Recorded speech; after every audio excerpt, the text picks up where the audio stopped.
Submit कर दिए से, और उसके साथ कुछ जो आप 2-3 फॉर्म बता रहे हो वो भी मैंने सबमिट कर दिया। तो अब मुझे वो 15 से 20 दिन लगाएंगे मिलने के लिए। बिल्कुल। I-20, ठीक है।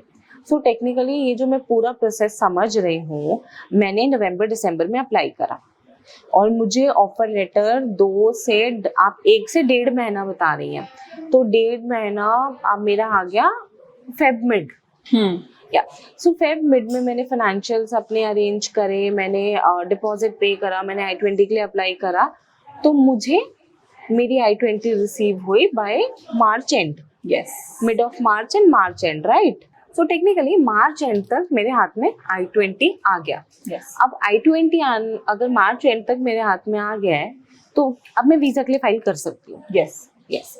So how will I do that? Like कुछ फॉर्म्स भरने पड़ते हैं, फीस क्या होती है, और आप क्या इंटरव्यू होता है या सबका होता है या ऐसे ऑप्शनल होता है? What is it like? Interview तो सारे स्टूडेंट्स का होता है। ओके। F1 वीजा में इंटरव्यू देना मैंडेटरी है, ठीक है। एंड उसके पहले जैसे हमको I-20 में हमारी सर्विस ID आती है, तो एक उसकी फीस भी होती है विच इज $350। ओके। एंड हमको पहले वीजा फाइल करने से पहले हमको DS-160 आपका फिल करना जरूरी होता है।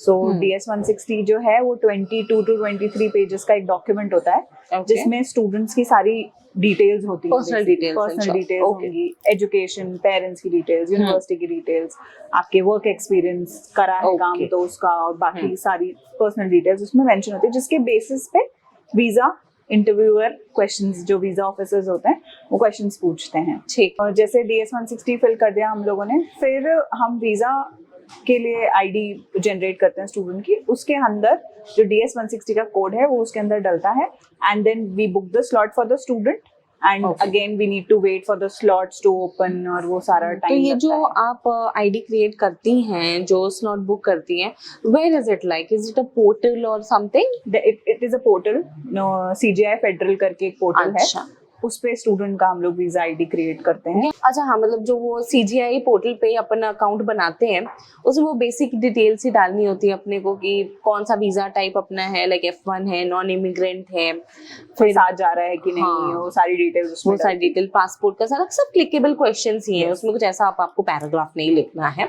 सो वो करके एंड देन वी पे the visa fees which is $185। Challan generate करके स्टूडेंट को जाना पड़ता है बैंक, एक्सिस बैंक डेफिनेटली। वहाँ जाके उनको फीस पे करनी पड़ती है। अब इसमें भी एक कैच है कि स्टूडेंट अगर मान लीजिए 3 बजे के बाद कोई टाइम पीरियड होता है बैंक का, तो बैंक की भी प्रॉब्लम होती है, तो वीकेंड्स में हम ये काम कर नहीं सकते, तो हमको वही मंडे टू फ्राइडे ये सारी चीजें करनी पड़ती है। बट NEFT और IMPS का भी तो ऑप्शन होता है ना? बिल्कुल होता है। तो अगर कोई बैंक नहीं जाना चाहता है तो NEFT और IMPS कर सकता है, बट कार्ड पेमेंट का ऑप्शन नहीं होता। नहीं होता अभी तक तो नहीं है। देखो, आप कुछ अपग्रेड कर रही है एम्बेसी, तो अगर कुछ आ जाए तो it would be very good for us. Yes. तो अब जैसे वीजा फीस कर दी, then it will take 24 hours कि हम उसको फीस जो पे हो गई है वो वेबसाइट पे रिफ्लेक्ट करेंगे। ओके। सो फिर एक दिन हमको वेट करना पड़ता है। देन अब हमको स्लॉट्स का देखता है। अब slots are very difficult, you know that. So उसमें अब स्लॉट्स जब होंगे अवेलेबल तब हम स्टूडेंट के लिए बुक करते हैं। अब जैसे स्टूडेंट का ऑन टाइम सारी चीजें हो गई हैं, but slot is not available. So what we do, उनकी ID क्रिएट करके हम लोग डेली रूटीन में उनका एक बार चेक कर लेते हैं, मॉर्निंग में एंड इवनिंग में, तो उससे ये पता चल जाता है, and according to that we book the slot for the student. Slot is actually a very big problem ना। सो आई रिमेम्बर कुछ पिछले साल की बात है, एक तब तो भाई वो पोस्ट कोविड वाला सीन था, तो बिल्कुल ही स्लॉट नहीं मिल पा रहा था। सो एक दिन मुझे सोने में लेट हो गया and it was the mid of May. मैंने कहा चल वैसे ही सोने में मेरे को 1-1:30 तो बज ही गया है, एक बार मैं CGI खोल के देख लेती हूँ, क्या पता बन जाता है। हाँ, मतलब वो रहता ही है ना दिमाग में, खोल के मैं देख लेती हूँ क्या पता स्लॉट मिल जाए। एंड लकीली उस वक्त out of the box slots खुले हुए थे। उस दिन रात को लिटरली 1-1:30 बजे से लेके सुबह 4:30 बजे तक मैं कंटिन्यूस, अपने 2 फोन थे मेरे पास, 2 फोन और लैपटॉप, तीनों चीजें लेके मैं लगी हुई टक टक टक टक टक टक। एंड उन तीनों चीजों पे 4-5 घंटे में I could book only 3 slots. मतलब इतना ज्यादा ट्रैफिक था ना वेबसाइट के ऊपर, मतलब बहुत ज़्यादा टाइम टेकिंग है। ठीक है, अभी एम्बेसी बहुत सपोर्ट कर रही है इंडिया में, तो अब हमें थोड़ा सा कन्वीनियंट हो गया है स्लॉट मिलना। बट येस, अगर मैं प्री कोविड की बात करूँ तो उस लेवल तक आने के लिए अभी भी वक्त लगेगा। अब जैसे हम लोग टाइमलाइन पे डिस्कस कर रहे थे, तो मेरा वीज़ा स्लॉट लेते लेते, आई थिंक वीज़ा स्लॉट लेते लेते मुझे मई तो हो ही जाता है।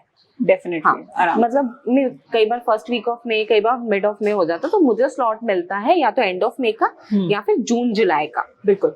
सो जून जुलाई में मैंने इंटरव्यू दिया और जो भी उसका आउटकम हुआ, होपफुली सक्सेसफुल ही हो, तो जो भी उसका आउटकम होता है, तो उस हिसाब से मैं ये समझ पा रही हूँ कि आई स्टार्टेड इन सितंबर, मतलब मेरे डॉक्यूमेंट्स अरेंज करना है स्टार्टेड इन अगस्त ओनली ना। यस। तो अगस्त, सितंबर, अक्टूबर, नवंबर, दिसंबर, जनवरी, फरवरी, मार्च, अप्रैल, मई, जून, जुलाई, सो इट्स लाइक कितने हो गए, 12।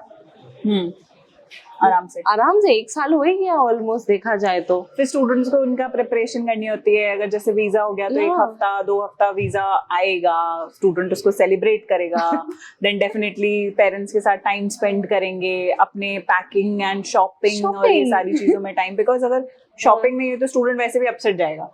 तो शॉपिंग होनी चाहिए। यूनिवर्सिटी के बारे में आपको पता होना चाहिए, यूनिवर्सिटी में फिर वो मेडिकल, इम्यूनाइजेशन, ये सारे रिकॉर्ड्स होते हैं, ये सब स्टूडेंट को करना पड़ता है। एंड उसके साथ साथ most of the time mothers are like, बेटा रोटी बनाना तो सीख ले, डेफिनेटली खिचड़ी बनाना तो सीख ले, वहां जाके खाएगा क्या। तो स्टूडेंट को कुकिंग भी सीखनी पड़ती है थोड़ी बहुत, because Indian food definitely is very different, तो वहाँ पे बहुत डिफिकल्ट होता है मिलना। तो ये सारा पूरा process will take, definitely it will take 1 year smooth अगर प्रोसेस चाहिए आपको, राइट। सो अब आप लोगों ने ये देख लिया, हम तो प्रोसेस बाय प्रोसेस बात कर रहे थे, तो अब इसके टाइम स्पैन से आपको समझ आ गया कि 1 साल से ज्यादा भी लग सकता है प्रोसेस में। तो आप लोगों को डिले नहीं करना चाहिए, अपना प्रोसेस शुरू कर देना चाहिए। अगस्त 2024 के लिए भी आप अपने डॉक्यूमेंट्स अरेंज करना शुरू कर सकते हैं, इंग्लिश प्रोफिशिएंसी की प्रिपरेशन करना शुरू कर सकते हैं। और अगर नहीं समझ में आ रहा है क्या करना है, क्या हमसे मिले, हमारी ब्रांचेस पे आके मिल सकते हैं, या फिर आप अपनी क्वेरी हमें एप्लीकेशन 028meridian.org पे भेज सकते हैं, या फिर आप वीडियो के नीचे कमेंट भी कर सकते हैं। और अगर आपको लग रहा है आपको ऑनलाइन चाहिए काउंसलिंग, तो आप वेबसाइट पे भी विजिट कर सकते हैं। तो आई होप जो आज राधिका जी ने हमें इंफॉर्मेशन दी है आप सबके लिए काफी यूजफुल रही होगी। तो ऐसी और यूजफुल वीडियोस पाने के लिए हमारे चैनल को सब्सक्राइब करें एंड बेल आइकन प्रेस करें। थैंक यू, मिलते हैं नेक्स्ट वीडियो में।